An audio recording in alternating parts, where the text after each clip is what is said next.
संहिता, uniform civil code, ये देश की जो 50% आबादी है, हमारी माताएं, हमारी बहनें, हमारी मातृशक्ति, ये महिलाओं का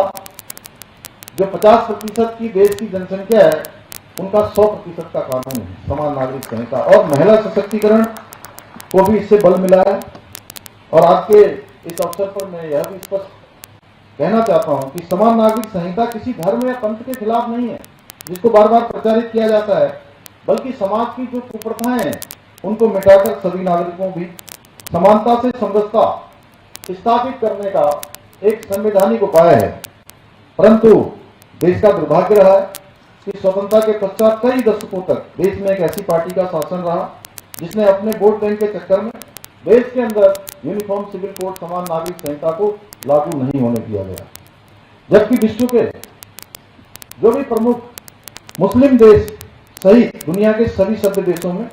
पहले से ही समान नागरिक संहिता का कानून लागू है। हम भली भांति जानते हैं कि भारत में सबसे पहले यूसीसी लागू करने का मार्ग बहुत आसान नहीं है और नहीं आसान होगा, परंतु नियत और जनभावना दोनों साथ हो और हमारा नेतृत्व साथ हो तो कोई बदलाव असंभव नहीं रहता है। इतना ही नहीं, हमारी सरकार देवभूमि उत्तराखंड के जो सांस्कृतिक और डेमोग्राफिक मूल्य हैं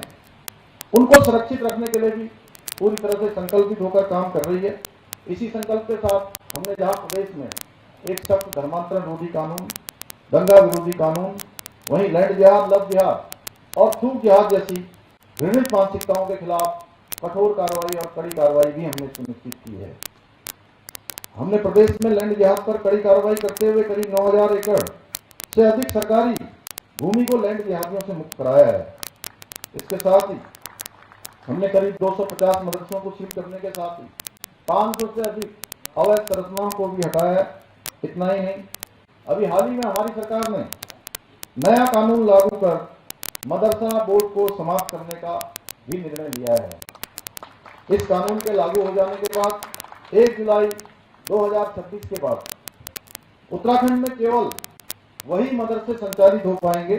जिनमें हमारी सरकारी बोर्ड द्वारा निर्धारित पाठ्यक्रम पढ़ाया जाएगा। इसके अतिरिक्त हमारी सरकार राज्य में सनातन संस्कृति को बदनाम करने वाले पाखंडियों के खिलाफ भी ऑपरेशन कालनेमी के माध्यम से हम लगातार सख्त कार्रवाई कर रहे हैं। पिछले दिनों कांवड़ यात्रा के दौरान हरिद्वार और उसके आसपास के क्षेत्रों में, उधमसिंह नगर में, देहरादून में 6000 से अधिक ऐसे कालनेमी जो धर्म के मार्ग पर अवरोध करने का काम कर रहे थे, धार्मिक भावनाओं को आहत करने का काम कर रहे थे, सनातन संस्कृति को बदनाम करने का काम कर रहे थे, उनके खिलाफ हमने दृढ़ रूप से अभियान चलाया है।